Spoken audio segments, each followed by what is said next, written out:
session today. But before that, we are going to listen to the invited speaker. Bismillahirrahmanirrahim. Assalamualaikum warahmatullahi wabarakatuh. A very good afternoon. A very good afternoon, all presenter, our participants, and our special invited speaker, Dr. Nur Fadli. First of all, thanks to Allah Subhanahu wa Taala, who has given us strength and health, so we can attend in this conference, the 10th International Conference on Multidisciplinary Research, ICMR, in conjunction with the second International and National Symposium on Aquatic Environment and Fisheries, INSAEF 2021. I'll welcome you all participants joining this conference. I hope all of you can join this program smoothly. Our honorable to our invited speakers, Dr. Nur Fadli. How are you, Dr. Fadli? Fine, thank you. Okay, I hope everything fine. And other presenter here, they already joined this room 7. So first of all, let me introduce myself. My name is Dedi Fadrian Syah Putra. I'm acting as your moderator today. So in this session, after invited speaker session, we will be having another 9 especially oral presenter that presented by the different presenter from all over the world. So I think, and I hope that this afternoon program, this oral session program can be running smoothly and everything can earn a lot of knowledge and information from this afternoon session. So I'd like to welcome to Dr. Nur Fadli as our invited speaker today. He, first of all, I'd like to briefly introduce his biodata. So Dr. Nur Fadli was born in Sabang on his 29 November 1980.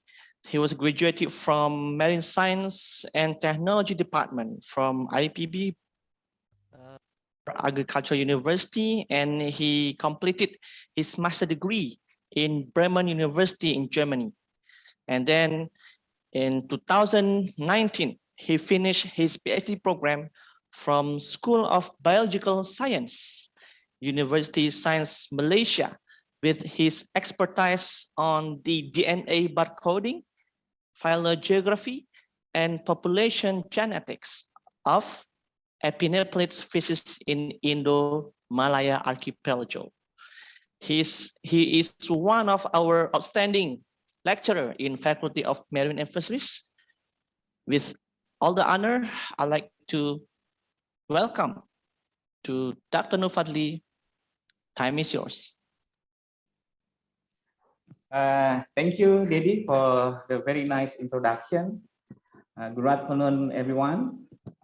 I think I will start. I will share my presentation. Yeah.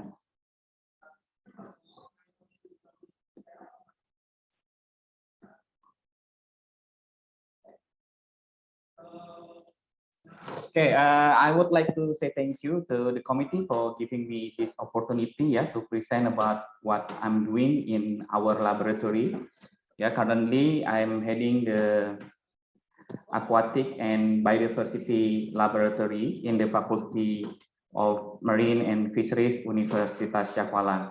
And today I would like to share you about what we are doing, and I give my presentation title, the genetic conservation of groupers, family Epinephrinidae in Aceh, Indonesia.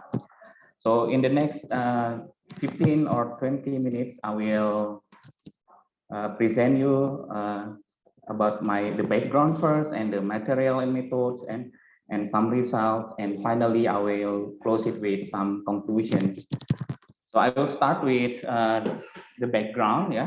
The groupers or Epinipelidae are considered as a reef species, yeah, and this species has a very commercially important, yeah, globally, including in Indo-Malaya archipelago as well as Indonesia and Aceh, and the production of this grouper is steady increasing every year, and about 80% of this grouper production is coming from Asia, mainly from the Philippines and Indonesia. Because of this commercially important, the fish is to be overexploited in the fisheries industry in most countries. And out of 160 grouper species globally, yeah, 20 species are at risk of extinction, and 22 species nearly threatened, and 71 species list concern, and 50 species data deficient based on IUCN Red List. So what I'm doing here right now is in our lab, we try to use or to utilize the genetic approach, yeah, and use this approach to help in conservation of these species. So let me also just introduce you about the Indo-Malaya archipelago, because I always define my workplace or the study site here in Indo-Malaya archipelago. So basically this Indo-Malaya archipelago or IMA is overlap, yeah, with the coral triangle, yeah. This region has more than 25,000 islands, yeah, of different size, shapes, and geological origins, and it's spread 5,000 kilometers from east to the west. And the complex geological and climatic histories of this region have determined the current phylogeographical structure and distribution of the biodiversity in this region. And phylogenetic relationship and population structure among groupers in this IMA region are still poorly studied. So there is a need to explore, yeah, the phylogenetic patterns and population genetics of selected species, especially the grouper in this region. And Aceh is a province that located in the westernmost part of the IMA region. So this region also bordered by the large bodies of the Andaman Sea, the Indian Ocean, and the Strait of Malacca. And the capture fisheries play an essential role in this Aceh fisheries. And one of the rich species that high selling price in Aceh is the grouper, and the production is also increasing by year. Yeah, record of the rich species, especially the grouper through the DNA barcoding in Aceh is still limited, and that's why there is a need to build a comprehensive reference of cell-1 sequence library for rich species in this region, and hopefully that this information can be used for future fisheries management. So because of this, we try to formulate the objective what we are doing in our lab. The first one, we want to DNA barcode commercially important groupers of Epinipelidae in Aceh, Indonesia. And after that, we try to expand, yeah, the location or the study site, and to investigate the phylogeographic pattern, yeah, of several species of this family. And then later, after we have the preliminary information, we will try to use this preliminary information to investigate the population genetic, yeah. And for this special objective, we use the aerolate grouper or Epinipelus aerolatus. So we start to collect all the grouper species, yeah, mainly in some landing sites, yeah, the major landing sites in Aceh. So we started from 2016 until now, but we also, for the first term, we start to collect the sample in 9 locations, mainly from West Island, Banda Aceh, Krung Raya, Sigli, yeah, Loksmawe, Idi, Calang, Melabuh, and Tapak Tuan.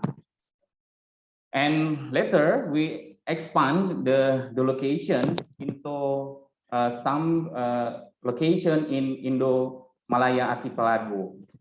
So this is the location that when we try to expand the study, at least 19 location we covered it in this study.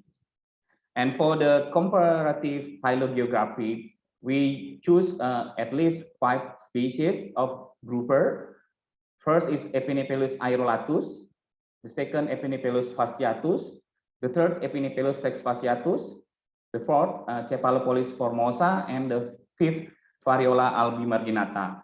And for the population genetic, we choose Epinephelus aerolatus because the species is easily to find, yeah, in every location, mainly in the studied area. So all of this sample we collect mainly the fin, yeah, the pectoral fin, and then we transported the sample to the lab, and then we did the DNA extraction and DNA quantification, and then for the barcoding study we sequencing the CO1 gene, yeah, analysis the data and use some software to analyze the data. And for the phylogeography study, we use 3 different markers, CO1, cytochrome B, and REC1 gene, and analyze data using some software. And for the population study, we use 2 mitochondrial DNA, the CO1 and the site B gene, and use some analysis data to provide the result. Yeah, okay, this is the result of our study.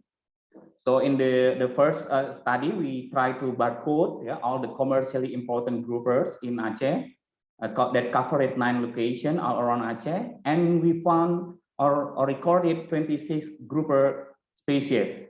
Yeah, this work already published in Fisheries Research 2021, and all the analysis found that, for example, the barcoding gap at the ABGD showed 26 species. And the study also revealed that 3 grouper species in Aceh or harvested in Aceh are categorized under near threatened status. The one is the Epinephelus blakeri, Epinephelus poides, and Plectrophomus leopardus. And we also noticed that some of this grouper has low genetic diversity. That means that there is a signal of over exploitation of this fish already happened in Aceh. In this year, we did the DNA barcoding for the grouper, mostly in Langsa, because in the previous study, we did not cover the sample from Langsa and Simelu and Pulau Banyak. And interestingly, that this the fish that we collected in Langsa that had not been barcoded in previous studies. So at least 3 species of grouper did not record it in our previous study. We can found it in Langsa. The fish is Epinephelus ereuturus, Epinephelus malabaricus, and Epinephelus poikilonatus. The same situation or the same results also revealed in our study for the DNA barcoding of groupers in Simelu and Kepulauan Banyak. So some species that not have been barcoded in my previous studies also recorded in this year. The fish is Aniperodon leucogrammicus, Epinephelus corallicola, Epinephelus macrospilos, Epinephelus morhua, Hipportodus octofasciatus, and Plectrophomus aerolatus. So in total, we have 26 plus 9 new recorded of grouper species. That maybe around 35 grouper species of Aceh already barcoded right now. So if we read from some reference that the group, at least maybe in Indonesia, we only found around 70 until 80 grouper species. That means Aceh also has the highest, quite high biodiversity of grouper in Aceh. And for the second study, we try to do the comparative phylogeography of 5 grouper, species in Indomalaya archipelago. So we expand the location. We utilizing the CO1, Site B, and REC1 sequencing, and we generated 135 CO1 marker sequencing, 93 cytochrome B, and 121 REC1 sequencing. So in this phylogeographic study, we detected one species, Epinephelus aerolatus, formed 2 genetic clades in Indomalaya archipelago, while the Epinephelus fasciatus, Sex fasciatus, A. formosa, and Variola albimarginata were considered as a single clade. And lastly, after we got the preliminary result of this phylogeographic pattern of some species in Indomalaya archipelago, we decided to use Epinephelus aerolatus as a species for our genetic population, and we use CO1 and cytochrome B marker, and we generated 207 sequence for CO1 from 19 localities, and we produced 50 haplotypes. And for the cytochrome B, we generated 199 sequences from 18 localities with 73 haplotypes. So based on the analysis, we also found that, so this study also confirmed from the comparative phylogeographic study. So in this study, we confirmed that the Epinephelus aerolatus in Indomalaya archipelago, we detected 2 populations. So the western part, as we considered as a clade 1, and for the middle and the eastern part of Indomalaya archipelago, format for the clade 2. So this is how the sample are distributed around the IMA region. You can see that the black dot is the Epinephelus clade 1, and the white dot is belong to the Epinephelus aerolatus clade 2. So we can see that the clade 1 more comprise the sample from the western part of IMA region, while the clade 2 comprises from the western, the mid and the eastern part of in the IMA region. So some analysis also show it the same pattern. We did the analysis to measure the genetic distance, and we also found that the within population, the genetic distance is 0% to 0.5%, and among population 0 to 3.5%. So there's an indication that this 2 species, this one species or Epinephelus aerolatus maybe can, what we call it is a cryptic species. So they are morphologically the same but genetically different. So we can say that as a cryptic species if the genetic distance is above 2%. And in the study we found that these 2 clades, the genetic distance is 3.5% for CO1 gene. And the same result is also revealed by when we measure the genetic distance using the cytochrome B, and we found that the among population the genetic distance is 0.2% to 6.3%. So this number is quite high. And this study is also, some analysis is also supported about that this Epinephelus aerolatus has 2 clades in in IMA region based on the AMOVA, SAMOVA, and then this we can say that they are heterogeneous, or they have or separate or different. So some factors that are believed why this can be happen. In some papers say that, or reference says that 70,000 years ago, we in our region we have like a Sunda land, yeah. When in this era, the sea level in Southeast Asia were 120 meters below the present level. So it creates the what we call it the Indo-Pacific barrier. So that's why the fish in or the group in Western region can be separately in the mid and the Eastern region.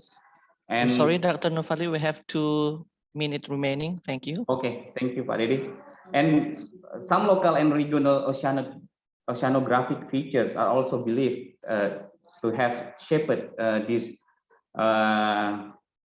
these two groups separately, yeah, different. So I think what our finding revealed that, and we can also suggest for the fisheries manager in this region that they have to consider when they manage the fish, they should consider these two different clade of fish. So to be concluded that in the first study we tried and we successfully barcoded 25 grouper species in Aceh, and low genetic diversity of the groupers in Aceh could indicate that over exploitation for this species is already occurring in Aceh. And for subtopic 2, based on the 5 species that we observed, the Epinephelus aerolatus revealed to stock in IMA region. And also this one is also supported by the genetic population studies that found the Epinephelus aerolatus comprised 2 stock in IMA region. And like I said before, that these 2 lineage should be considered as a different management units and independently managed. And some response needed to manage the grouper catches in Aceh. We have to do some regular basis monitoring of this fish, and we also need to do the capacity building for the fish landing officer, banning the fishing activities during the spawning season, and some more intervention if we want to have our grouper fisheries sustainably. And this is what we are doing in our lab right now. So we have some ongoing project. We do the DNA barcoding of shrimp in the east coast of Aceh, DNA barcoding of groupers in the east coast of Aceh. We also do DNA barcoding of groupers on Simeulue and Banyak Island. We also do the population genetic of Penipus monodon shrimp in the east coast of Aceh. We also do population genetic of the grouper Epinephelus coides in Aceh. And in this year, we also started to do the population genetic of sea turtle in Sumatra. And lastly, we together with the INMA-FIGEN, Indonesian Marine and Fisheries Genetic Network in Indonesia, we try to initiate the grouper barcoding project in Indonesia. I think this is all from my side, Pak Dedi, and we believe that this molecular approach can be used for future fisheries management in Indonesia as well as in Aceh. Thank you very much. Assalamualaikum warahmatullahi wabarakatuh. Waalaikumsalam warahmatullahi wabarakatuh. It's very, very nice and comprehensive presentation presented by Dr. Nurfadli. Once again, we give applause to Dr. Nurfadli. Okay, thank you very much. So I think because we have a very limited time here, and then I'd like to offer you only one question from participants. and then after that we can continue our next oral session. So I'd like to open one question only for this session. Invited speaker, please. Anyone who want ask question to our invited speaker? Okay, Pak Yeah, Pak Sulistiono. Okay, Pak Sulistiono. from Bogor. From Bogor University. Okay, Yeah. thank you, Pak Sulistiono, please. Yeah, nice presentation. I just want to know, is there any differentiation according to DNA barcoding between Epinephelus or Epinephelide and southern of Java and northern of Java? Is it any differentiation according barcoding? Thank you. Okay, thank you, Pak Sulistiono. Maybe you could directly answer, Pak Nurfadli. Yeah, thank you, Prof. Sulistiono. He is my former lecturer. Oh, Nice to meet you here, Pak Sulis. Nice to meet you too. Yeah, to be honest, that what we are doing right now, we are trying to see the pattern or the phylogeographic pattern for some species of grouper in Indonesia. But what we did, like I presented in my presentation, that we only use so far 5 species, yeah, and then we only found that the grouper Epinephelus aerolatus, or that the fish is different, especially the fish from Aceh, then different from the Java, the mid and the eastern coast of Indonesia. So I did not try to other species, but right now we collecting the sample in Aceh, and if we have the sample from different part of Indonesia, we can do this comparison. So the more sample we have, and then we can compare it from Aceh region. Maybe that's then it is in the genetic database like BOL or GenBank. It is quite difficult to get the sample from different part of Indonesia, Pak. And in our review, we also found that the DNA barcoding studies for groupers is mainly focused on in Aceh, Java, and Papua. And surprisingly, there is no sample from Kalimantan and North Sulawesi, which is this region is the head or the center of coral triangle region. So I think we need to do more effort to get the samples from Kalimantan and North Sulawesi to get the better or to get more comprehensive studies of the grouper in Indonesia. That's why what we proposing the Kerapu barcoding project in Mafigen. So we hope that we can cover the sampling site from different parts of Indonesia. I think that's from my side. Thank you very much. okay, thank you, Dr. Dr. Nurfadli, for the clear information. So once more, we give applause to Dr. Nurfadli. Thank you very much. Okay. So,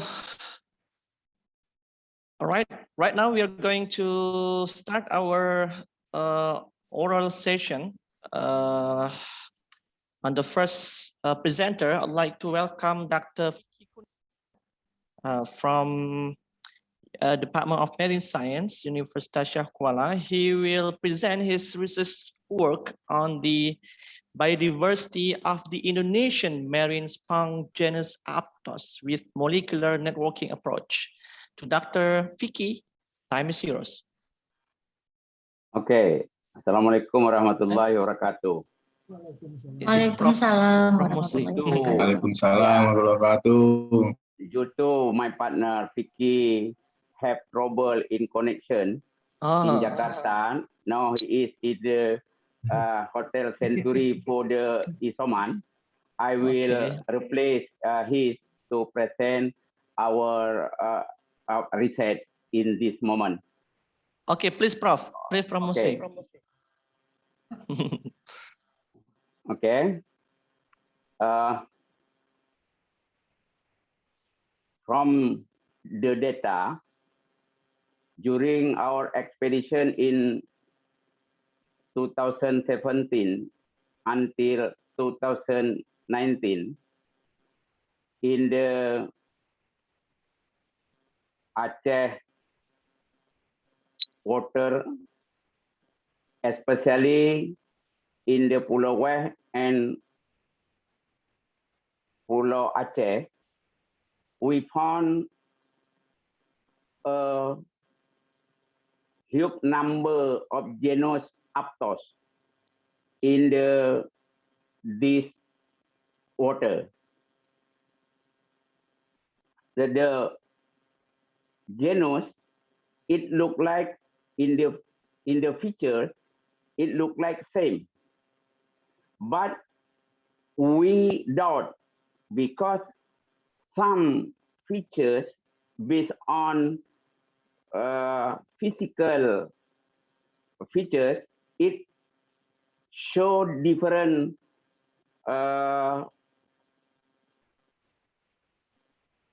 signs we already know about the species. So we like to do, is it only one species or more than one species in this area? So due to know this, we have a kind like approach to know is it only one species or it is more species based on we call this molecular phylogenic approach. So we do this to the sample Aptos. So we collect several a number of the Aptos and also special for the region in Pulau West and also Pulau Aceh. So we examine by CO1, cytochrome oxide subunit 1, to know their chemotype. Chemotype, it means metabolite secondary. So after that, we confirm due to this method used to different about several species we found in this area. Species of Aptos suboretoid, Aptos aptos, Aptos nigra, Aptos lobata, and Aptos species were confirmed by molecular phylogenetic. On the other hand, chemical analysis show present the molecular alkaloid as the secondary metabolite in all specimens. So it means Aptos can produce alkaloid class molecule in the area. However, based on that philology approach, we please the first slide. The Aptos we found before we confuse our cryptic species after applied by this method, we can clear and distinct group together with their chemotype. So it means we have one one information before we think the aptos is only one species, but in reality, not only one, more than one. Please, the second slide. Please, the second slide.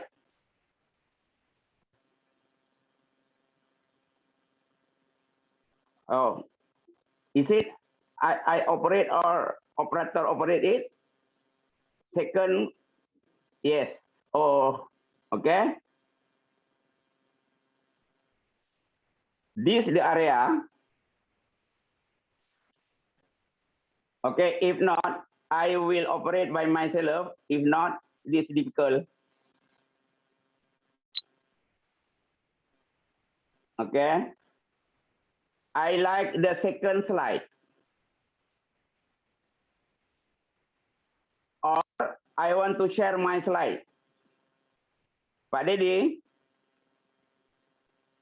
Pak Dede? Yes. The second slide. Ini. Yeah, yes, thank you. This is the initial study for 16 species. No. Still the second slide. Maaf, minta slide yang kedua, jangan slide yang ketiga. Nah, itu dia ya, sebentar dulu. Okay. Introduction, 16 species. This is aptos. Use 0.05 tissue sample, gram tissue sample. We use method maximum likelihood compared to neighbor joining. From this, we can get clade like you see in this philology. In here, if we say maximum likelihood, this is a number. If you say NG, this number. From this area,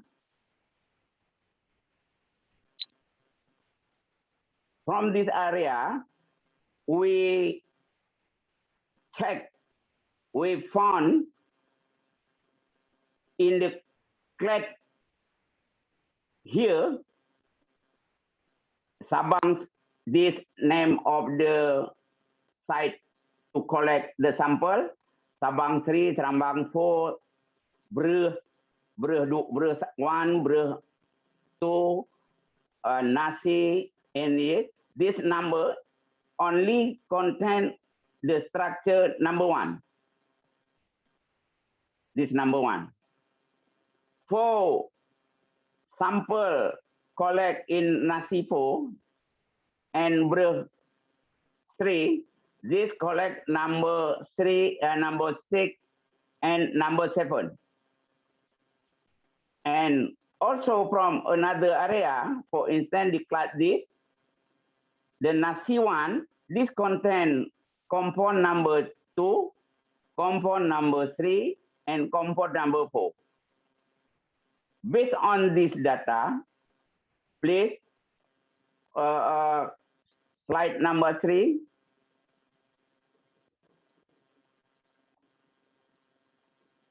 Slide number 3.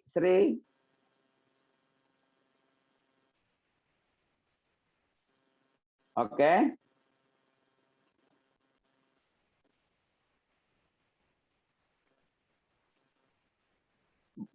This data show this site for Pulau Aceh, this site. Here, Pulau Aceh, this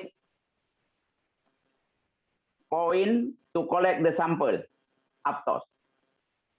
And this Sabang, the number site collect the aptos. All of global natural product social networking analysis, here we can use.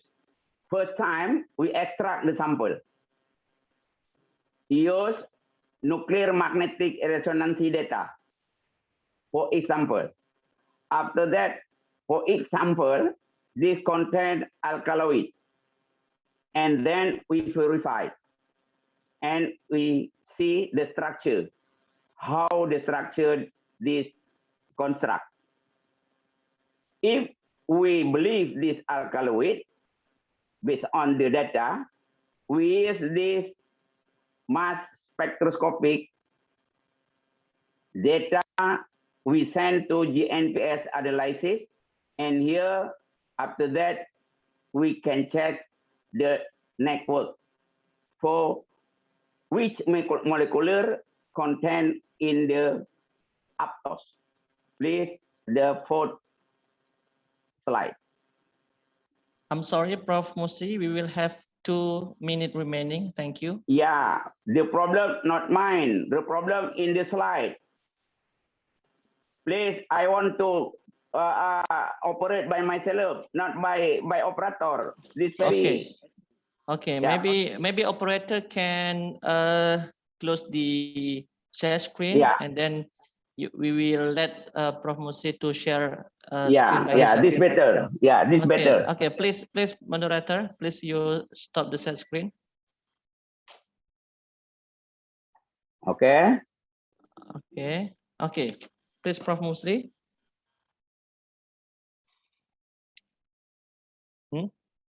Yes. Okay. You can see. Okay. This only 5 minutes or 3 minutes. After this, we got the result of the NPS analysis. We use this data to inform for the GNPS. 2 strategy we use. This each sample can analyze by GNPS, and after that, each sample can combine to compare the structure. So all of this structure already available in GNPS system. This is important to know. This all are from Aptos, genus Aptos. And after that, we run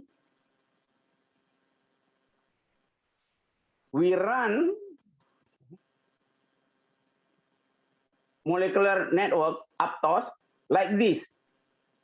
All of structure before read by the GNPS network, and they will confirm which structure belong to the sample and how many percent if combine this into sample.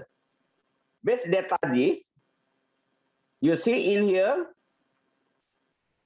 this is in the Pulau West Island.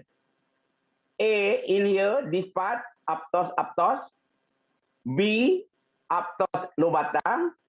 C in here, Aptos nigra. In here, Aptos species. Dan here, Aptos subertoid.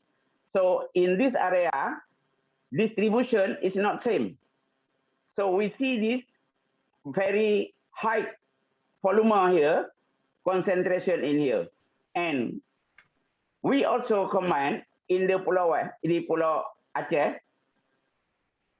For the Pulau Aceh, in here Aptos, and here Aptos lobata, and here also Aptos nigra species and tuberitoid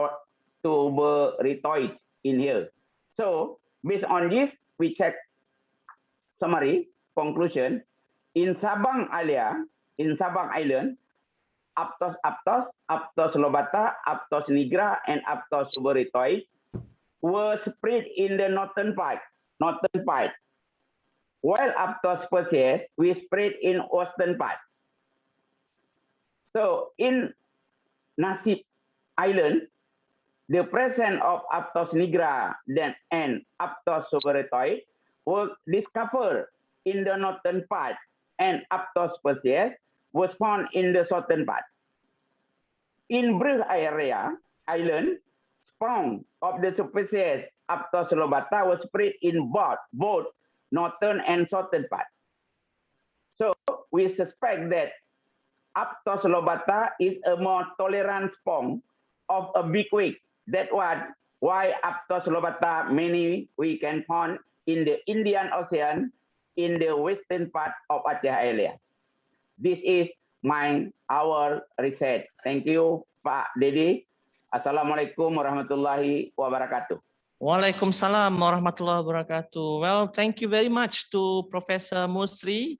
It's very nice presentation. So I think a lot of information have delivered by Professor Musri. I'd like to announce because we have a very limited time. So if you have any question, please you can write it down in our Zoom chat, and then after that, we will deliver the question to the target that you want to ask the question. So we don't open this QA session on this time. So we just let you write it all the question in the Zoom chat, and then you can we will deliver this question to the presenter. One time, once more, thank you very much. We give applause to Professor Musri.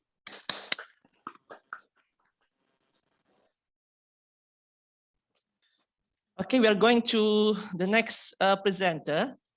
I would like to welcome to Professor Sulistiono from IPB University. He will present his research work entitled Diversity, Distribution, and Species Status of the Fish in Banten Bay. To Professor Sulistiono, Okay. next 10 minutes is yours. Thank you. Yes. Okay, thank you, moderator. This is my presentation. Is okay. All of you can see my slide set. Could you please PowerPoint it, Prof? Yes. Okay. Thank you. Okay. Thank you. Thank you for the opportunity. Today, I want to present our study titled about diversity, distribution, and species status of the fish in Banten Bay of Indonesia. Okay, introduction. Banten Bay is located in the west of Java Island in the northern part of Serang City. This is the location. The coastal waters of Cengkok, Bojonegara, and also Kemayungan Linduk here are three areas in the Banten Bay which have quite large potential of fisheries resources. This topic is one of our several research we have conducted during 2019 until 2021. Various anthropogenic activity around this area, such as fishing ports, and also aquaculture, and also agriculture may have an impact on existence of aquatic resources. So this study aims to examine the diversity and status of the fish housed in the coastal waters of Banten Bay. Okay, ladies and gentlemen, this study was conducted in 9-time sampling at 3 water areas of Banten Bay, including Cengkok waters here, Bojonegara coastal waters here, and Kemayungan Linduk here. Fish were collected using several equipment such as gill net, trammel net, and line, bit seine, mini trawl, and cast net. and fish samples were also obtained from fishermen who catch the fishes around the study location. All fish samples of each station were distinguished and classified and identified according to several books, and the fish status was based on the status of criteria from International Union from Conservation of Nature.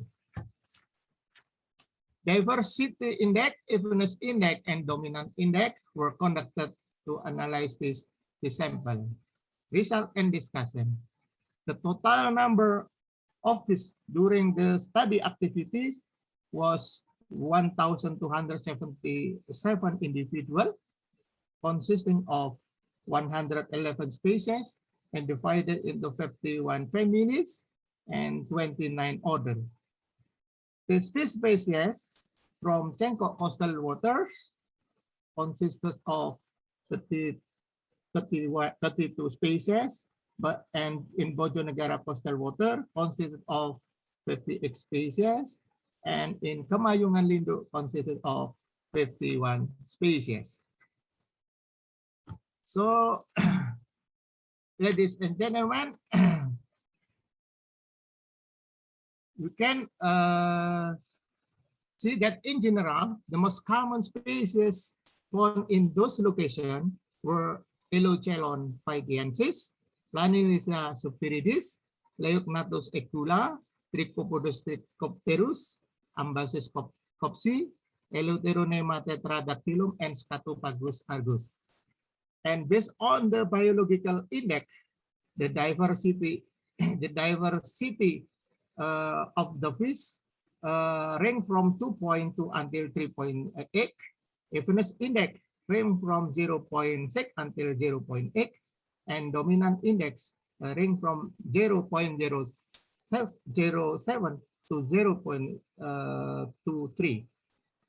This follow indicate that the diversity of fish in this area classified as a medium height, and there is no dominant species. Number of fish species in the area is greater than those of the previous study conducted in several locations, such as in Pandeglang of Banten, Sembilang Estuary in South Sumatra, and in Segara Anakan of Central Java. The distribution of various species of fish found in the river, estuary, and marine waters. In addition, there were several species of fish found in the freshwater and estuary, seawater and estuary, as well as freshwater, estuary, and marine. In Cengkok coastal waters, Oxudersus, Glossogobius, and Planalisa were group of fish that are quite commonly found in the river. And in the estuary, the most common species was Elochelon, but in the marine water, the most common species was Ambasis. This is the distribution of fish found in 3 locations of the Banten Bay. This is Cengkok coastal area, this is Bojonegara area, and this is Kemayungan Lindung area. We can continue in Bojonegara. In Bojonegara coastal waters was carried out in 2 river watershed. At the freshwater of Wadas River, the study found Echelon, Planilisa, and Mistis Gulio. But in the estuary, the fish species commonly found was Leognathus. At the sea, the species of fish that are commonly found was Leognathus, and at the freshwater of Teratai, we can find that Trichopodus, Elochelon, Planilisa is the most common fish found in that location. In the estuary, we can find the Canos, and in the sea, we can find Leognathus eculus. So we can continue to observe the fish in Kemayungan Lindung coastal waters. In the Kemayungan watershed, the commonly fish species found in the freshwater were Planalisa, Barbonimus, and also Cana. At the estuary, the common fish species found was Trisha, and at the sea, the common fish species was found Eleutheronema. And the observation conducted in Linduk River, the most common species of fish found were Glossogobius, and at the estuary we can find Arius, and at the sea we can also find Trisha. Ladies and gentlemen, we continue to the status of species. It found that almost 64 of the fish in the coastal water of Pantan Bay are classified as least concern, followed by not evaluated, data deficient, near threatened, vulnerable, and endangered. From this result, there were 4 species that acquired worrying, namely Brevitrigron valga, Scombroides commerson, Oreochromis mozambicus, and also Maculabatis gerardi. This is the figure of the status according to IUCN. Conclusion.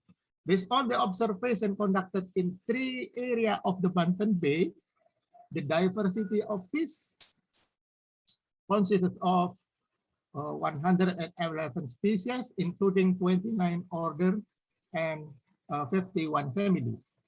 Common species found include Elochelon figiensis, Planilisa subtiridis, and Leognatus equula. According to diversity, evenness, and dominant index, indicate moderate height diversity, and one was dominant. Based on the IUCN status, generally the fish found were at less concern, LC, but there was 1 species included in the vulnerable species, 1 species included endangered species, and 2 species included near threatened.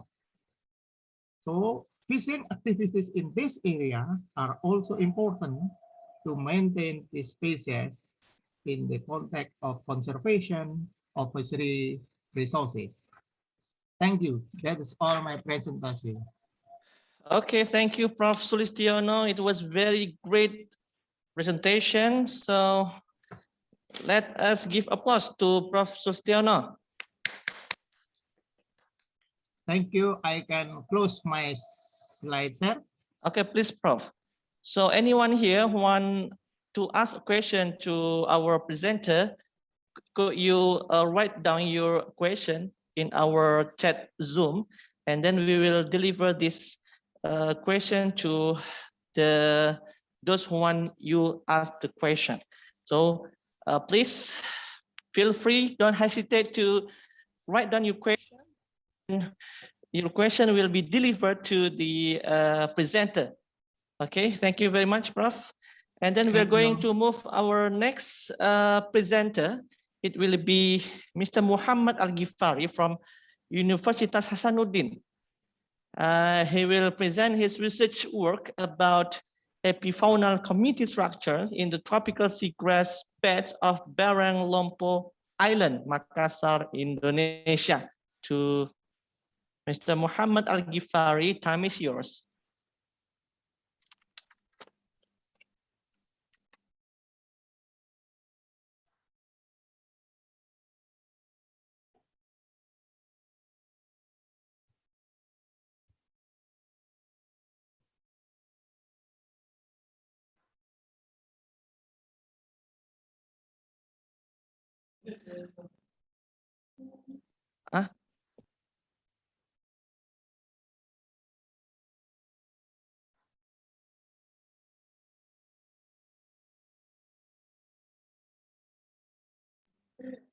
Okay, I think Mr. Muhammad Al-Ghifari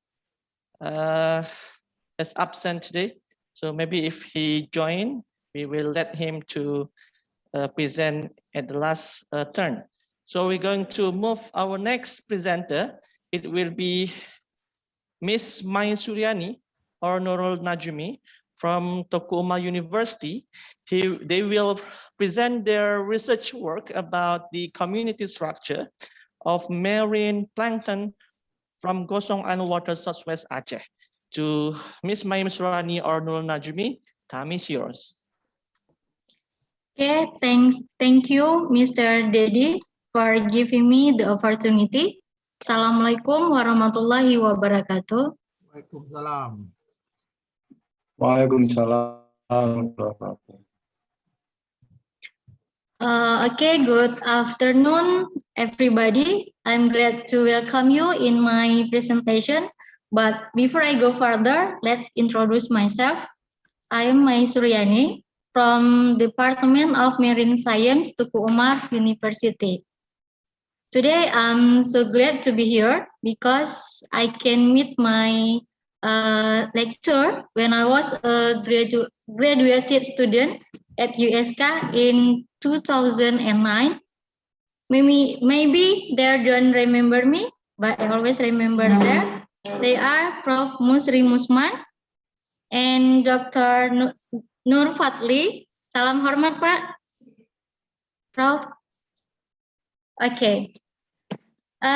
Today, I would like to share to you about diversity of marine plankton in coral reef ecosystem at Gosong Island, Southwest Aceh. I'll start by the background of our study. Gosong Island is a part of the regional water conservation area of Southwest Aceh. In Indonesia, we call KKPD, Kawasan Konservasi Perairan Daerah Aceh Barat Daya. As a marine conservation area, Gosong Island has a large coral reef ecosystem potential that can be found almost around the island. Phytoplankton and zooplankton can support the sustainability of coral reef ecosystem because plankton is a food source for some aquatic biota on coral reef ecosystem. Therefore, it is necessary to know the diversity and the abundance of planktons in this area. Okay, this study was conducted on Gosong Island, Southwest Aceh.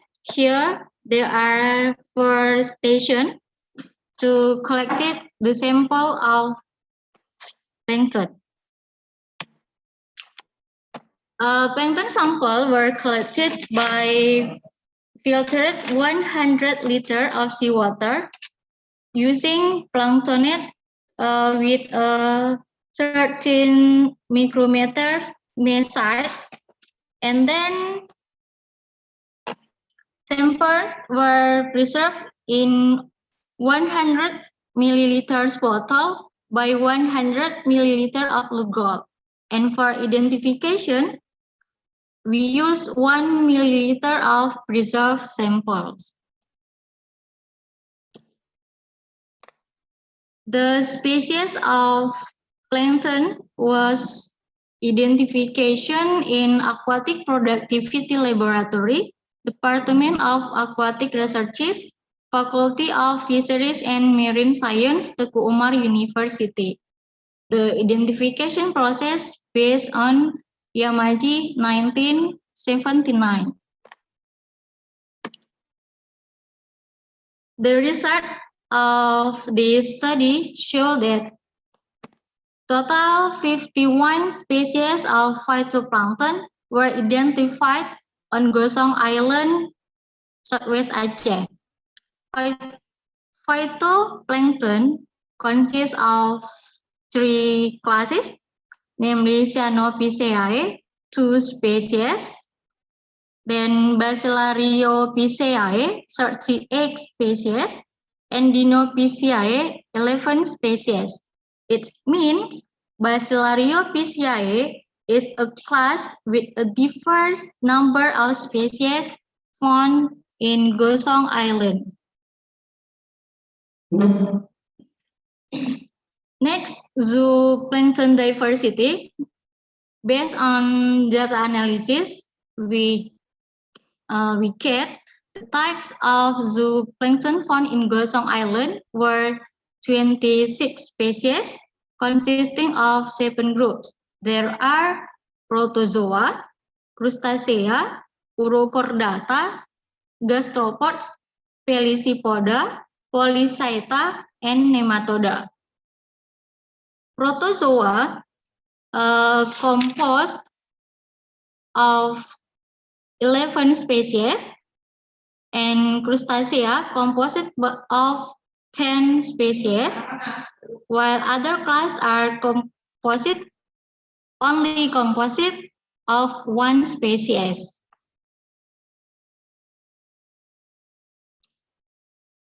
This is the table of abundance, diversity, evenness, and dominance index of plankton in Gosong Island, Southwest Aceh.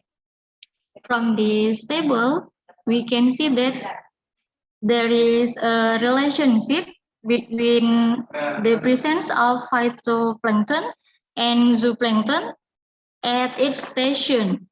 We can see here the value of the abundance of phytoplankton and zooplankton. This shows that the abundance of zooplankton is influenced by the abundance of phytoplankton. The relationship between both of them is illustrated by if the number of phytoplankton low, then the zooplankton is low too. This is the abundance of phytoplankton and zooplankton in Gosong Island water. Figure A illustrates that the abundance of phytoplankton, the Cyanophyceae class, is higher than that Bacillariophyceae and Dinophyceae.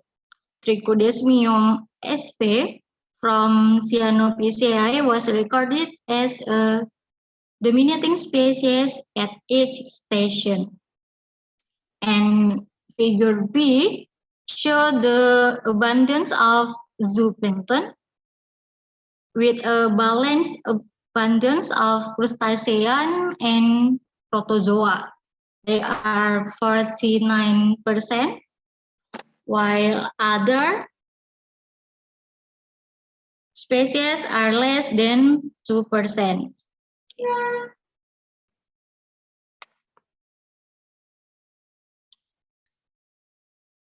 From this data, we get that from the phytoplankton, they are the dominating species, Trichodesmium, but from zooplankton, there are no dominating species at each station.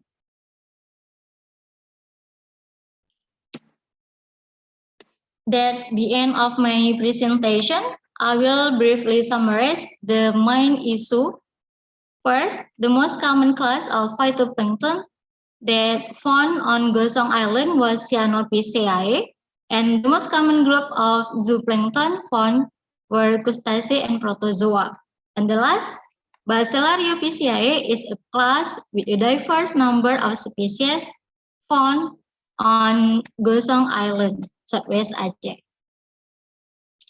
Before I close my presentation, I would like to say thanks to Teguh Umar University who funded this research, and then Pusung Diving Club, PDC, Southwest Aceh, and Aquatic Productivity Laboratory, Department of Aquatic Researches, Faculty of Fisheries and Marine Science for their excellent ability. Finally, thank Finally, thank you for listening and I hope you enjoy it. Assalamualaikum warahmatullahi wabarakatuh. Waalaikumsalam.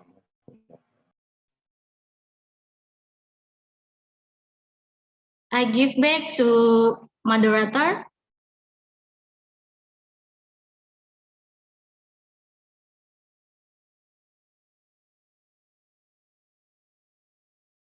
Mr. Dedi.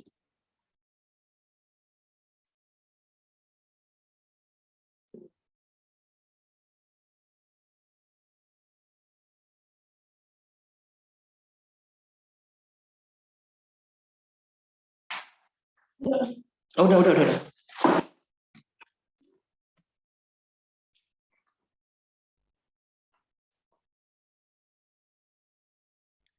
Okay, I'm sorry.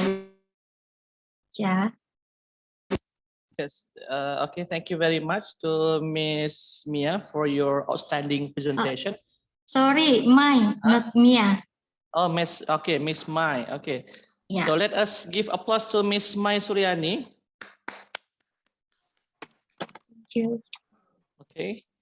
So everyone here who want to ask some question to Miss Mia, you could write it down in our room chat, and then it will be delivered directly to Miss Nia as presenter, and then she will respond all your questions also via this chat room.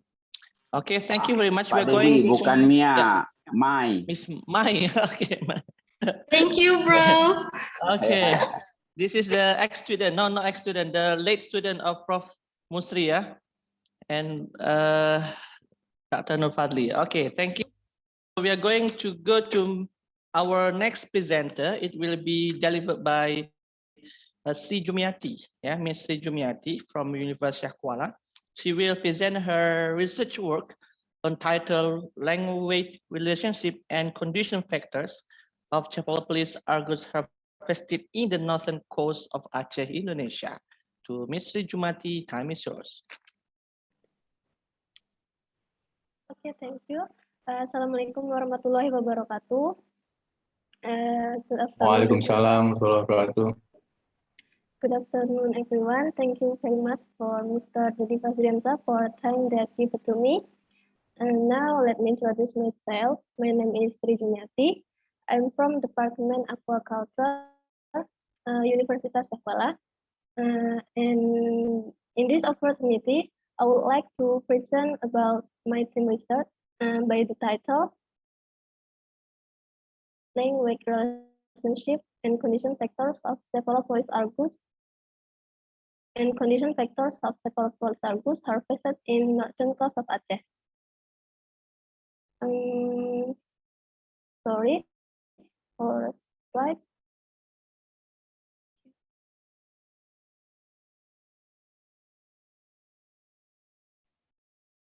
Sorry, can the operator share my slide?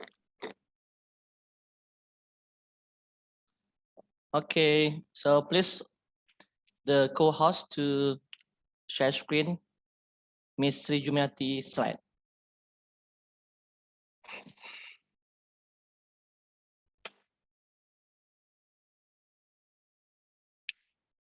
Okay, today I would like to present about my team research by the title Language Relationship and Condition Factors of Cephalopolis argus or peacock hen grouper harvested in the northern coast of Aceh, Indonesia.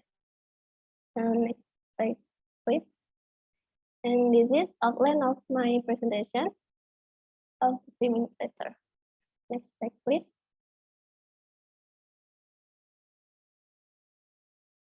And the first for background, we know the Aceh area, especially the northern coast of Aceh, is located in Indonesia's westernmost area, and the northern coast of Aceh endowed with high marine biodiversity, e.g., coral reef, reef species, and etc.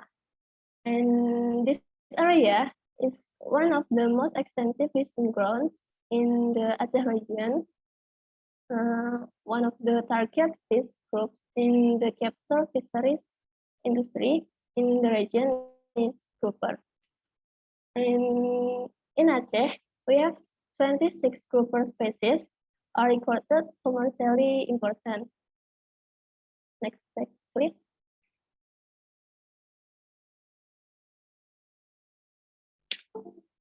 And then, among several grouper fishes fished in Aceh are the pickled pine grouper or Cephalopolis argus. And Cephalopolis argus consisted as reef-associated fishes and mainly feed on fishes and crustaceans. The Cephalopolis argus, one of categorized in the less concerned red list in IUCN. And the Cephalopolis argus to have incomplete information on their biological aspects.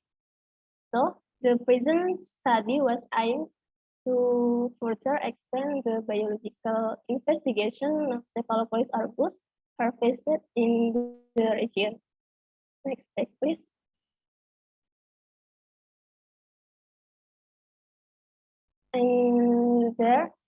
And the language relationship analysis can be used to examine the growth pattern between fish excess, seasonal variation, the population from different locations, and different environmental conditions.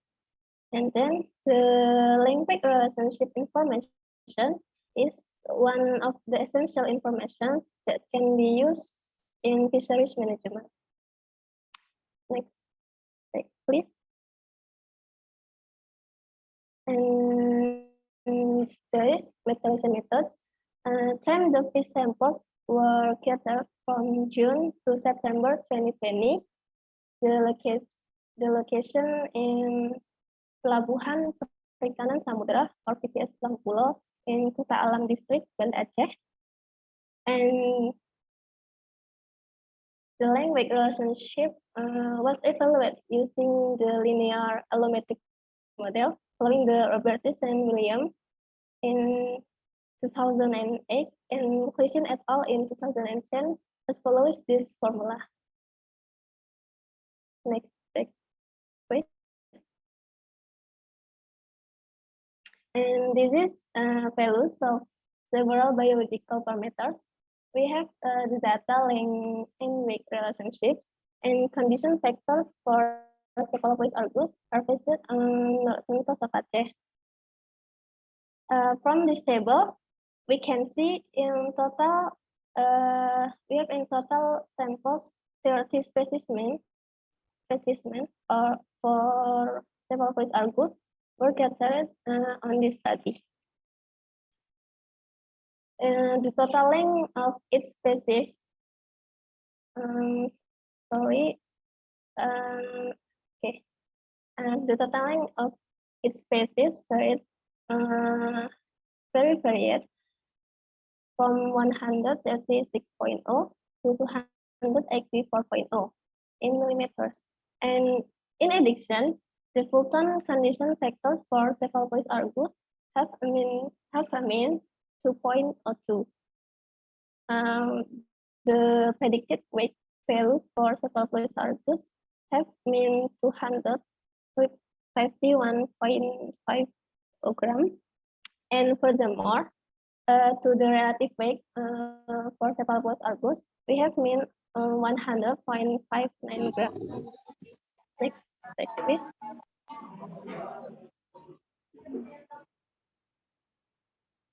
And this is figures of comparison. This is figures of the language relationship of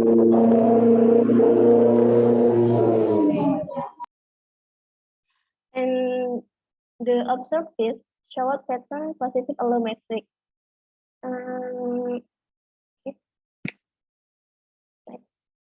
Next. And this is the comparison of observed and predicted growth of Cephalopolis argus harvested in Aceh Northern Coast, and the regression model for both species showed a parallel growth pattern between the observed and the predicted. Next, please. Okay, and there's the conclusion. We have the conclusion on this study. With this result provides baseline data of total length, language relationship, and condition factors of the peacock hindgopher or Cephalopus argus and collected in the northern Aceh region. And then the observed is showed that pattern positive volumetric. Then the average sulfan condition in the average relative weight showed that pieces are still in good condition, implying that the northern coast of Aceh is still providing a healthy environment for the species. And then the size of the fish count were much smaller than optimal, which signifies a trend of overexploitation. Next slide, please. Okay. Okay, I think this all of my presentation. Thank you for all your attention. Okay. Okay, thank you very much, Ms. Sri Jumiati. Yeah, have presented her outstanding research about this language relationship of grouper in the northern coast of Aceh. So we give the applause to Mr. Sri Jumiati. Thank you. Thank you. Okay, so I'd like to remind you again, anyone who has question, could you please to write your question in our chat Zoom, and then it will be delivered to the presenter directly. So to save the time, we're going to move our next presenter is Mr. Gatot Bintoro from Universitas Brawijaya. He will present his research work about the utilization status and language relationship of long-tailed tuna caught in Indramayu waters, West Java. To Mr. Gatot Bintoro, time is yours. Okay, thank you very much, moderator. Do you want to share your Let me PPT by share. yourself? Okay, okay. Yeah, I would like to try to share my PPT. Okay, Yeah. please, Prof. Can you see? Yeah. I'm sorry, I'm not. Prof. Yeah. Okay.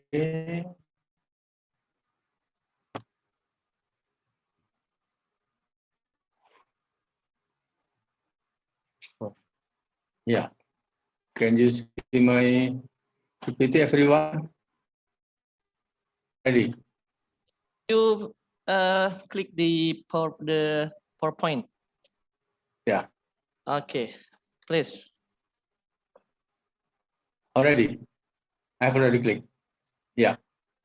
So already PowerPoint style. Yeah.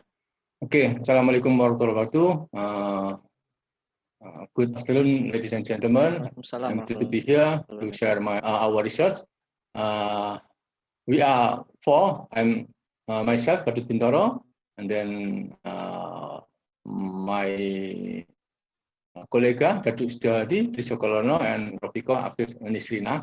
And we are all from Fisheries and Marine Resource Utilization Study Program of Universitas Brawijaya.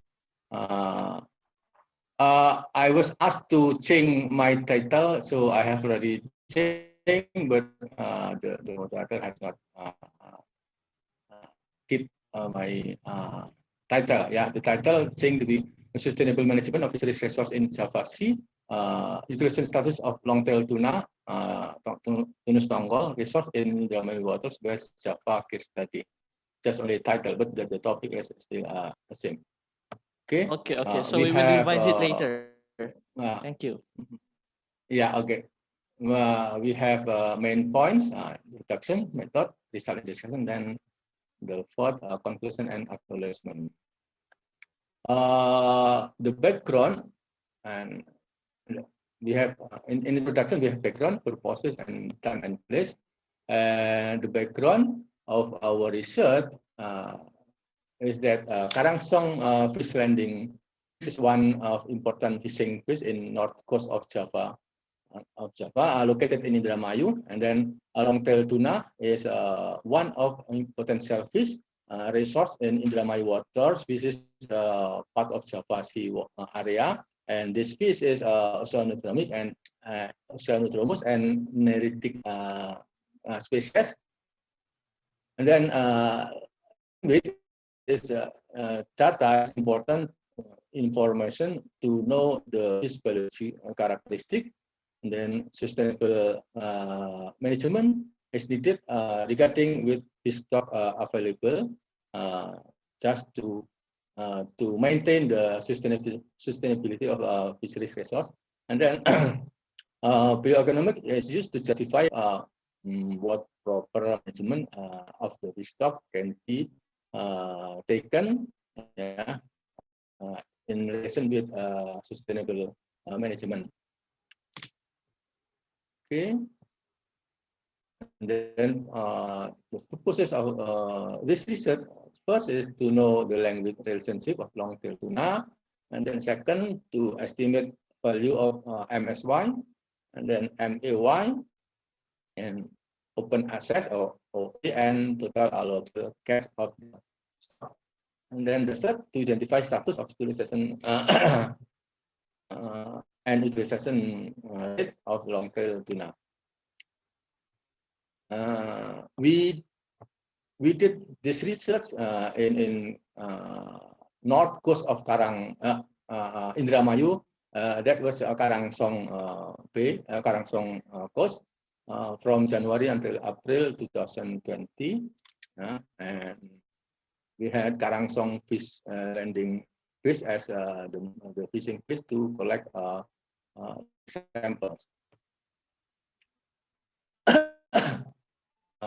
This is a descriptive quantitative research. We had two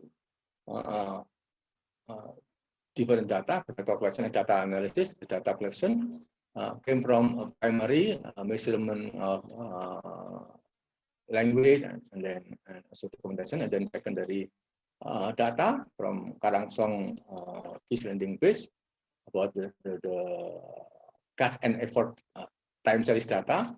And then data analysis, we had language relationship, and then fishing gear standardization in order to standardize the fishing gear that is used to calculate or to apply the surplus production model calculation.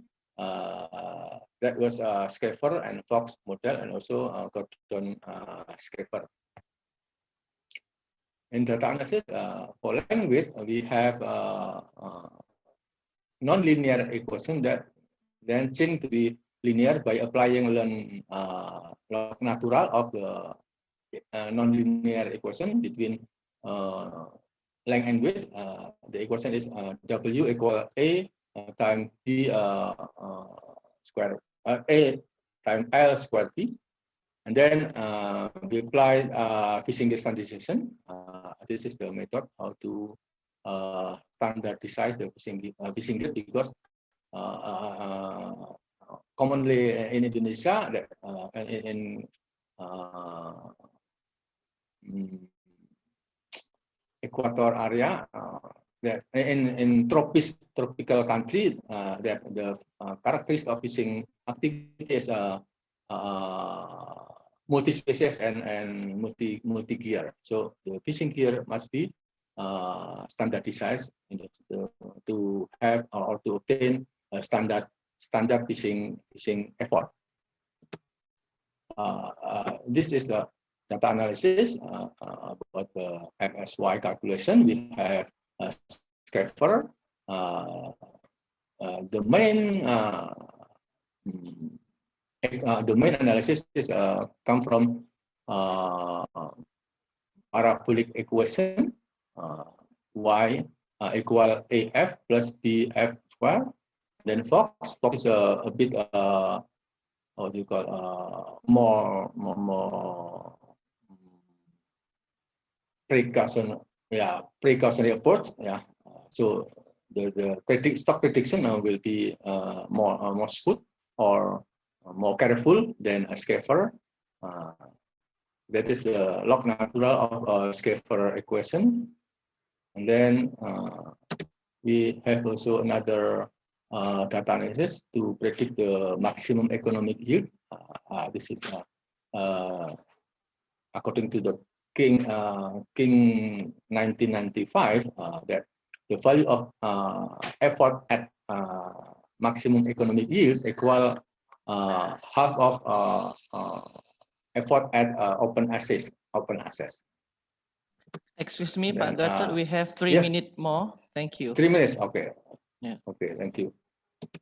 Yeah, okay. This is the result language. The piece is isometric, B equal 3, and then this is the standardized fishing gear. We got Millennium as the standard fishing gear because we had this fishing gear had the highest productivity, and then this is the effort class and CPU and learn CPU data to apply source production model calculation, and then this is scaffer model, the graph, and this is Fox model, and then we got the analysis scaffer and Fox both result fully exploited that utilization rate 93% and 97% scaffer and Fox. And then this is pricing and cost to calculate the bioeconomic analysis. That is a maximum economic yield. And because this is Gordon scaffer calculation. This is the application of Gordon scaffer model. We got value MAY and value of OA, open access. So now we reach the conclusion that length with the relationship of long-tail tuna is in balance, or it means that the fish is isometric, B equal 3. And then value of MSY as big as 8,453 tons per year. And then value of TSC 6,762 tons per year. And then the value of MAY occur at about 8,000 tons per year. And then the trip was 427 trips per year respectively. And then utilization rate is 93%. So that the status of stock is fully exploited, and the additional fishing effort of long-tail tuna in Indramayu must be prohibited. So no more fishing effort additional in order to maintain stock sustainability. And we appreciate Fisheries and Marine Science Faculty of University of Jaya, and also Karangsong Fish Landing Base, which help us conducting this research. And last but not least, we would like to thank Professor Ali Suman, who have given his review in this article. Thank you very much, moderator. Okay, thank you very much to Pak Gatot Bintoro for his outstanding presentation. We give applause to Pak Gatot Bintoro. Yes, thank you. Okay, so I'd like to remind you again to everyone who has a question, could you please to write it down in our chat Zoom, so we will deliver it to our presenter directly. So we're going to move to next presenter, Mr. Muhammadar Abdullah Abbas. Is it Mr. Muhammadar is here? I'm here to replace Mr. Muhammadar. Okay. Okay, what's your name, Miss? My name is Ririn Kofifa. Okay, good. So we'd like to welcome to Miss Ririn Khofifah to represent Mr. Muhammad Abdul Abbas She will present her research work on the proximate composition and fatty acid profiling of seahorse originated from Simalu, Aceh, Indonesia. To Ms. Rilin Khofifah, time is yours. Okay, thank you, Mr. Dedi. Assalamualaikum warahmatullahi wabarakatuh. Waalaikumsalam. Waalaikumsalam Ririn, can warahmatullahi you wabarakatuh. click on the PowerPoint, please?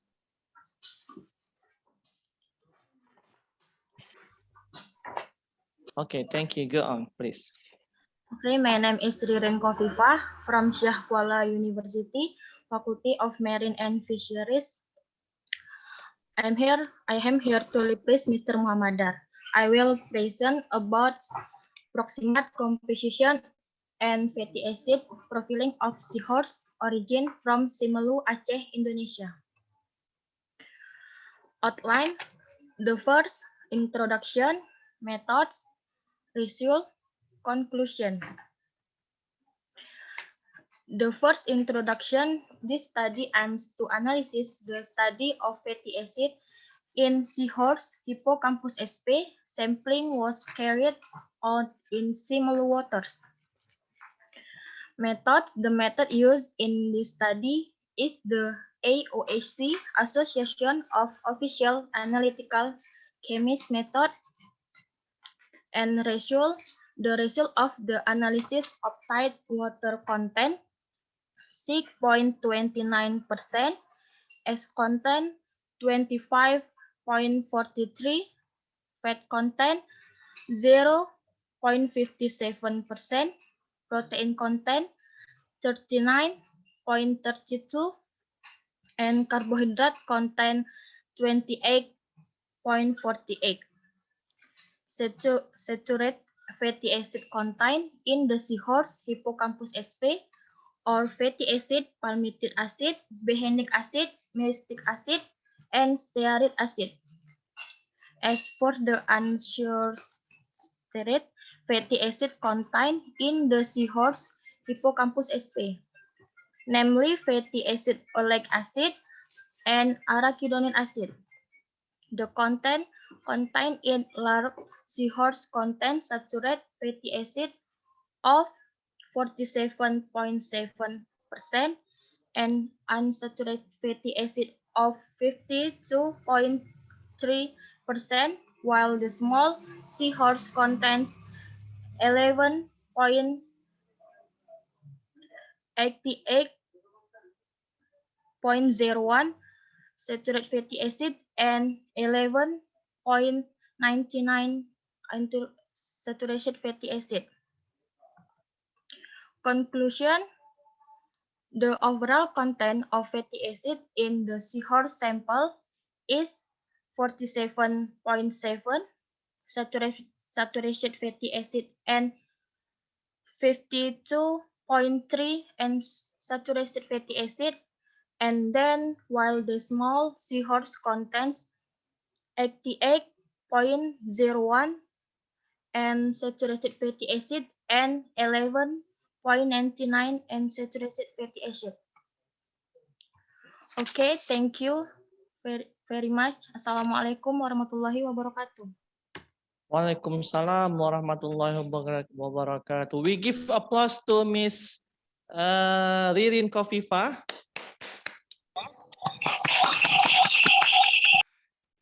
Okay, thank you very much for your presentation. So I'd like to remind you again, to anyone who has the question, please feel free to write it down in our chat Zoom, and it will be directly delivered to the presenter. Okay, so we're going to the next presenter will be Miss Suci Budi Faradila from Marine Science Department, Syah Kuala University. She will present her research work on the secondary metabolite of Echinotrix diadema from Ibuh waters, Weh Island, Indonesia. To Miss Suci Budi, time is yours. Okay, thank you, sir. I will Eh? revision about the study. Kak Suci.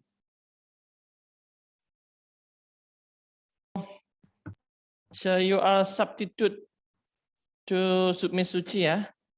Yeah, yeah. So what's your name?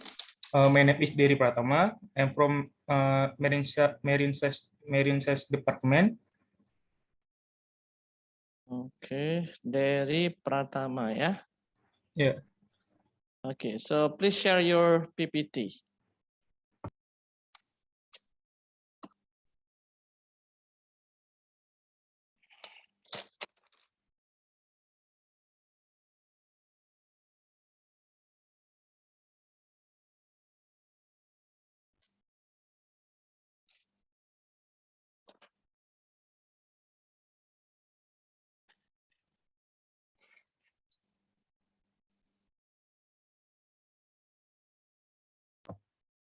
Okay, can I start? Yes, please. Okay, the study about secondary metabolites identification from Echinotrix diadema collected from Iboy waters, Wah Island.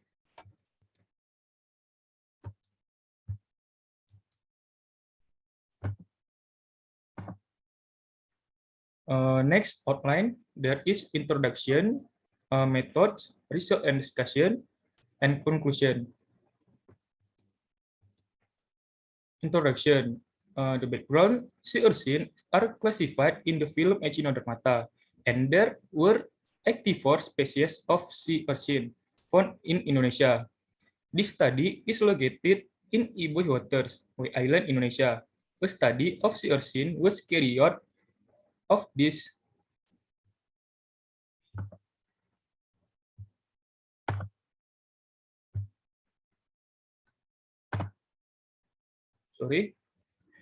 This study is located in Iboy waters, Wai Island, Indonesia.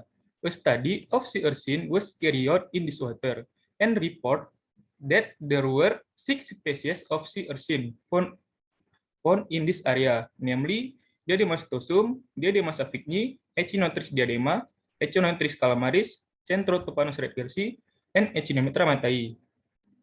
Sea urchin has thorn and cell content of secondary metabolites used to survive from predator and potentially as antibiotic. In addition, gonad of sea urchin is rich of nutrition such protein, lipids, glycogen, calcium, phosphor, vitamin A, B, B2, B12, nicotinic acid, pantothenic acid, folic acid, and carotene. The research purpose was to determine the characteristic of secondary metabolites of sea urchin, Echinotrix diadema, in Iboy waters, Sabang City. Next methods. The first is sample preparation. The sample preparation, sea urchin were collected from Iboy waters. They were kept in cool box full of ice cubes. Sample then were analyzed at laboratory of Marine Chemistry and Fisheries Biotechnology, Marine and Fisheries Faculty, Universitas Syah Kuala. Torn cells and gonad of sea urchin then were dissected, separated, chopped, and grinded. And then sample extraction. Torn cells and gonad of sea urchin were extracted using methanol as solvent by applying maceration method. About 40 grams of sample were respectively weighed, labeled, and macerated in 24 hours. With 3 times repetition sample were filtered using Whatman paper number 42 and evaporate using rotary evaporator 40 Celsius. Yield of extract then was collected, then was calculated and ready for phytochemical screening. And the test is phytochemical test. This method was carried out by following the method of Mahmudah et al. 2015. Alkaloid was tested using Wagner reagent. Magnesium powder and HCl reagent were for flavonoids. Lieberman Burkett reagent was for triterpenoid, and steroid. Then aqueous for saponin. And next, the result and discussion. Random yields and phytochemical screening of Echinotrix organ table. Number one is torn.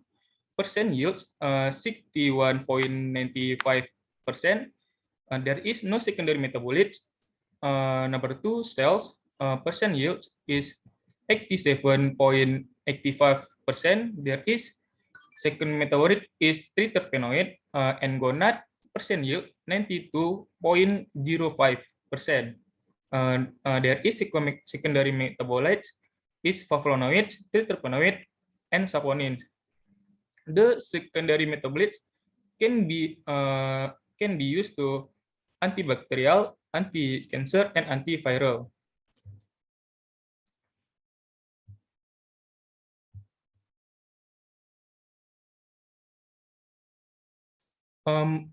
As high yield of the extract obtains, as high the amount of active component contained in the extract. The highest yield found from its gonad and followed by its cells. In other example study about Siersin, from Pramuka Island waters, Kepulauan Seribu, cells gonad and thorn of Diademastosum contain of steroid, triterpenoid, saponin, flavonoid, alkaloids, polyphenols, and phenol hydroquinones. And from Tricora 3 waters, Bintan Island, the organ of Diademasaphigni contain of alkaloid, flavonoid, steroid, saponin, and phenol hydroquinones. And further, cell and gonad of Echinometra mutei collected from Way Island contain of triterpenoid, flavonoid, alkaloid, saponin, and tannins.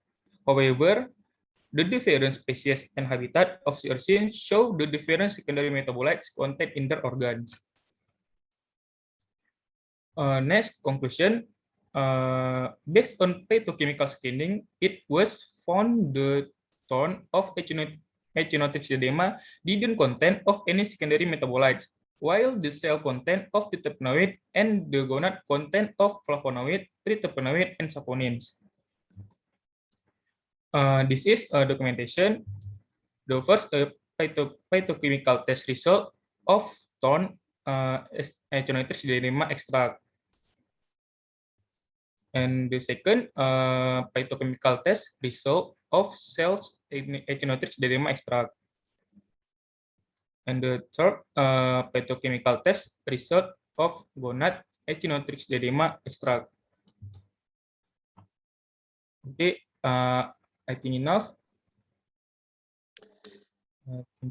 Thank you, Dery Pratama, for your nice presentation. We give applause to Dery Pratama. Yeah. Okay, so we are going to our last presenter. Mr. Isan Rusdi. Mr. Isan Rusdi is from Department of Marine Science, Universitas Syah Kuala. He will present his research work about the study of the prevalence and intensity of ectoparasites in cultivated green mussels, Perna viridis, in Alunaga waters, Banda Aceh. To Mr. Isan Rusdi, time is yours. Thank you, Mr. Moderator. Can you hear my voice? Yes, of course. All right. So could you introduce your name, please? My name is Fahmi. I replace Mr. Iksan. Okay, Fahmi. Okay, wait a moment. Is this full name or what? Fahmi what? Nickname. My nickname. Yeah, I need your full name, please. Fahmi Hanifa. Fahmi Hanifa. Okay, Fahmi Hanifa, time is yours. All right.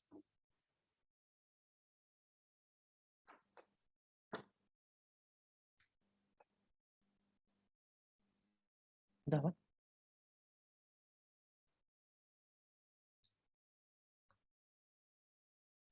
Assalamualaikum warahmatullahi wabarakatuh. Waalaikumsalam warahmatullahi wabarakatuh. All right, thank you very much. Without further ado, I would like to present the research that is related to prevalence and intensity of ectoparasites in cultivated green mussel or Perna viridis L in Alunaga waters, Banda Aceh City. Alunaga waters of Banda Aceh is one of the waters where green mussels, Perna viridis L, are available. Green mussel is a type of aquatic organism that lives on the bottom substrate of waters and attaches to a hard substrate. Green mussels are shellfish that have high economic value, and it is favorite food by the public because of their high nutrient. The cultivated green mussels in Alunaga need to be examined for parasites to determine the type of parasite that infects them. Because the appearance of disease is caused by many things, one of them is the inappropriate result of the interactions to the environmental conditions that cause the disease. In the appropriate interactions, it is strongly influenced by the survival of shellfish because the mechanisms of defense of the shell's body do not work optimally so that the infectious disease is easy to attack the body of the green mussels. Materials and method and time and location of the research was conducted in Alunaga Reservoir of Banda Aceh City, Aceh Province. The research time performed in July 2020, and the identification will be conducted at stations quarantine fish, control of quality and safety results fishing class 1 Aceh. The research map at Alunaga Reservoir, Banda Aceh, can be seen in figure 3 in the figure below. The procedure of the research is using survey method and samples that were taken by a random sampling technique.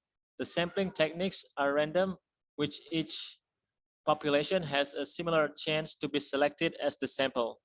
The sampling was conducted on cultivated green mussel containers, and the samples used about 100 mussels with an average long 4 to 7 centimeters and an average weight of 5 to 6 grams. The mussels taken are filled into a plastic containing a bit of water and oxygen, and then it is brought to a laboratory for ectoparasite examination and microscopically examined. Data analysis, the parameter observed in the study about prevalence of ectoparasites on green mussels in Alunaga is the prevalence of ectoparasites. The prevalence of parasites was calculated by using the formula below. The prevalence of sample of green mussel, infected green mussel samples, and over examine green mussels times 100%, and then the intensity equals parasite over infected green mussels. The result, based on the results on this research on ectoparasites found on green mussels in Alunaga Reservoir, there were 4 types of ectoparasites. Ectoparasites were found. There are Perkinsus sp cyst, protozoa, Balanus sp, crustacea, Monogynia platyhelminthes, and Copypoda crustacea. The complete parasite on green mussels can be seen in the figures below. The types and numbers of green mussel ectoparasites. The first is Perkinsus cyst, containing parasites on target organ found on the gill, coat, and shell. And also Balanus sp found number of parasites on the gill 86, and Monogena found parasites on the gill coat and shell, a total of 26, and copypods found the number of parasites 14. The intensity and prevalence value of ectoparasites in green mussels. The first parasite, Cis Perkinsus sp, found one infected parasite from one sample out of 100 samples. And then Balanus sp found 86 parasites from 74 samples and out of 100 samples. Monogenia infected 26 infected parasites from 24 out of 100 samples. Copypods infected parasites 14 found on 10 out of 100 samples. The type of parasite infects green mussels will be explained as the result were obtained during the studies that attacks to mantle, which shows clinical symptoms, namely the coat shrinks and pale. It refers to the research conducted by Elston et al., who found the same parasites in the green mussel. However, Elston found it in Manila clams and stated that Perkinsus sp, including protozoa that are usually found on the gills and mantle. This parasite is often found on or attacks oysters and shellfish. The number of cyst Perkinsus sp, which is found in the coat scallops green, is only 1. The number of parasitic cyst Perkinsus, which is found in the coat, is influenced by environmental factors such as temperature and salinity. Next, Balanus sp parasites. Engaging parasitic organisms. Excuse me, Mr. Fahmi, you have 2 minutes remaining. Thank you. All right. Thank you, sir.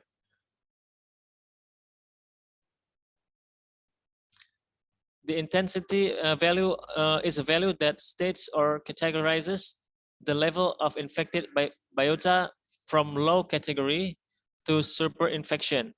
Meanwhile, the prevalence is the value that states into a category that is often infected, ranging from category 99 to 100%, and the category is almost never 0.01.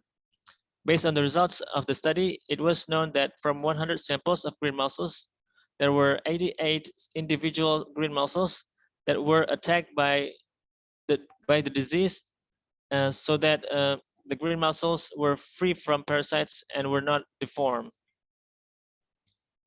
In conclusion, based on the results, ectoparasites found on cultivated green mussels in Alunaga Reservoir, there were 4 types of ectoparasites: Perkinsus sp cyst, Balanus sp, Monogenia, and Copypoda. The barnacle parasite and the barnacle parasite has the highest intensity value, 1.16, and the highest prevalence value is 74%, while the Perkinsus species has the lowest intensity value, 1, and the prevalence value 1%. Thank you so much. Okay, thank you, Mr. Fahmi Hanifa. We give applause to Mr. Fahmi Hanifa.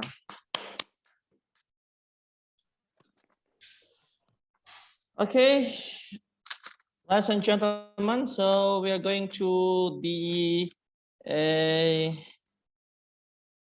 question and answer session, because I think we can spend little time to provide this question and answer session. So I'd like to read a question from Miss Rahma Effendi Daulay. He has question to Ibu Sri Jumiati. So the question is, how is the biodiversity status of the cephalopods in northern coast Aceh? So to Ms. Sri Jumiati, could you please answer the question from Ms. Rahma Effendi? To Ms. Sri Jumiati, time is yours.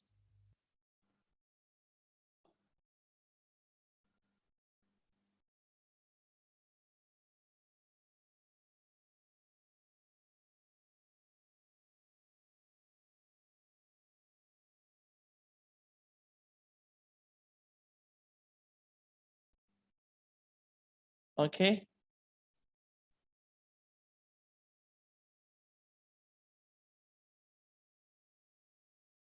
Okay, Ms. Jumati already answered the question by chat also. So we have incomplete. I'll read.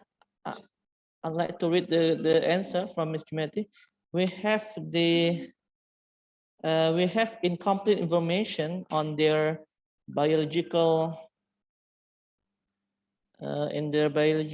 aspects, especially for biodiversity. So if the status biodiversity of Chapel Port is being managed for the status of Chapel Argus. Okay, thank you for your response, Ms. Ms. Sri Jumiati. So I'd like to open another question from participant, please. If you have a question, you could raise your hand and then please deliver your question. Or if you have no more question, we'd like to close our oral session today. Okay, Mr. Irwan. Okay, thank you. Assalamualaikum warahmatullahi wabarakatuh. Waalaikumsalam warahmatullahi wabarakatuh. I want to ask the question to Mr. Vicky or Musri, Prof. Musri. Maybe this interesting research about the marine sperm. That I want to ask. This question is what is the potential of medical compounds that can be developed from the genus Aptus?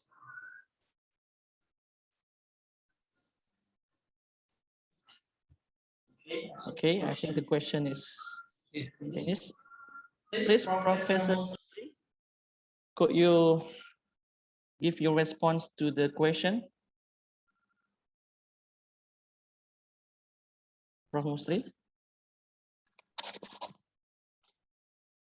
Are you still there, Prof. Musri?